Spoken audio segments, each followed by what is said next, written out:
Hey everyone, good to see you again.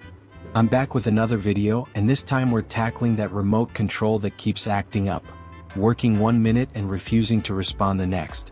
Over the past few days I've checked a couple of real cases you guys sent in, and honestly most of them point to the same familiar issue. Since a lot of you are interested in this topic, there's no way I was going to skip it. Alright, let's jump straight into the video. To diagnose this properly, we'll take the remote apart piece by piece and inspect everything closely, the buttons, contacts, circuit board and battery, to find out exactly what's going wrong. Don't rush to reassemble or patch things up. Only when you really understand the cause can you fix it quickly and for good. So stay calm and patient, and let's check it step by step together.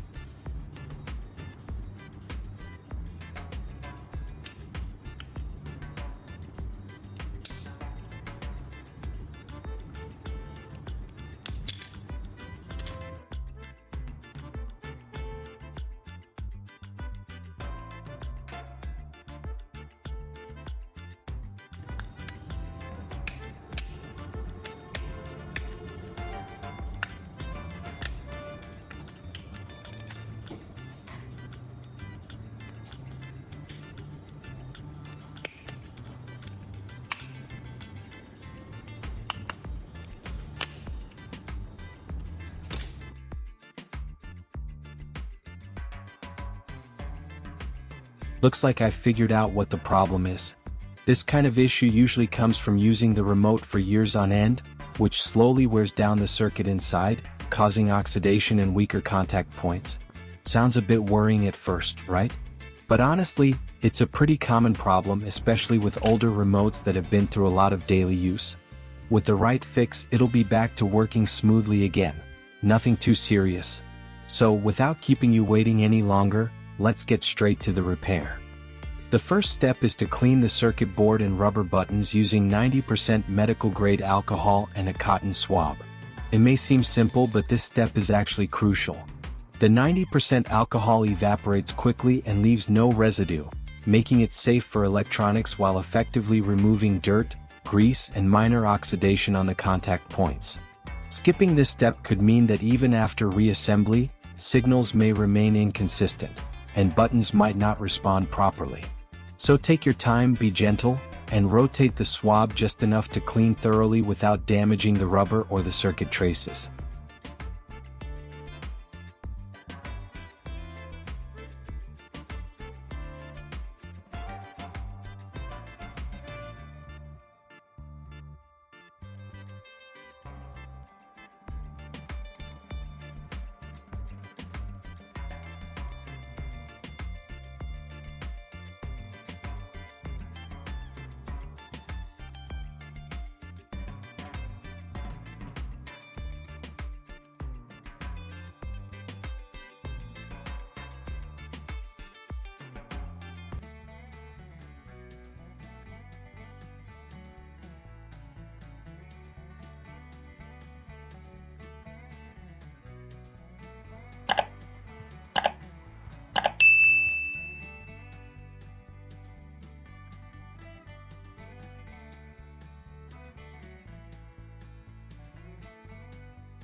Now that the initial cleaning is complete, the next step is to gently and evenly expose the circuit board and rubber buttons to flame. It might sound straightforward, but technically this step has profound effects. The heat causes any residual alcohol to evaporate completely while subtly expanding and contracting the rubber, restoring its elasticity and improving contact with the circuit board. For long-use circuits, this gentle heating also stimulates microcontact points by activating tiny conductive fibers that may have dulled over time, effectively reviving the signal flow. In other words, it's a highly nuanced thermo-electromechanical restoration step. When done correctly, it can noticeably improve the tactile feedback and responsiveness of the remote.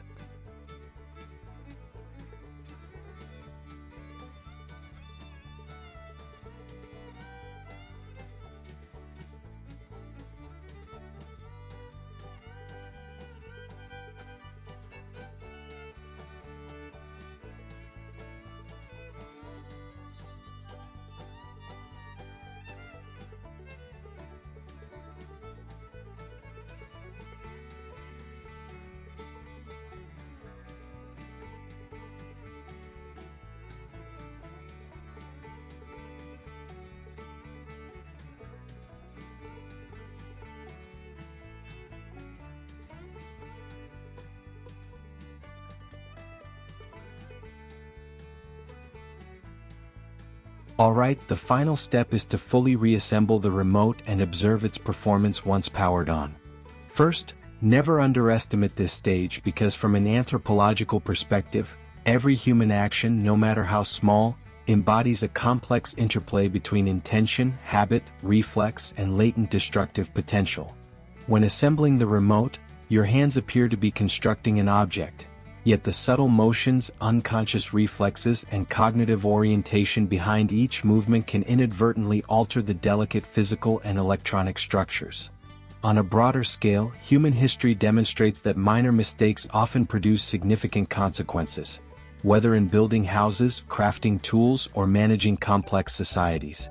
The destructive instinct in humans manifests not only through deliberate sabotage but also through unconscious behavior, particularly when we underestimate the environment or the intricacy of the object we handle. This is especially true when working with intricate systems like circuit boards and rubber buttons. Each press, alignment, or slight collision can compound into unpredictable errors. Thus, assembly is not merely a technical task, it becomes a cognitive and psychological experiment. It challenges observational skills, reflex control, and the restraint of innate impulses to finish quickly, at the expense of detail.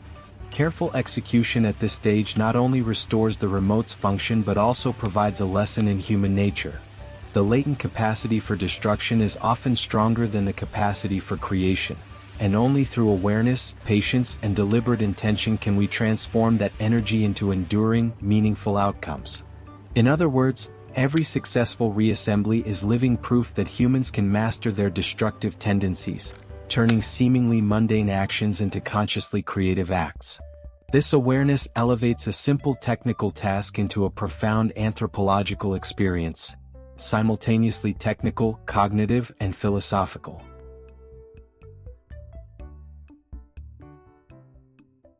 One press and it works instantly.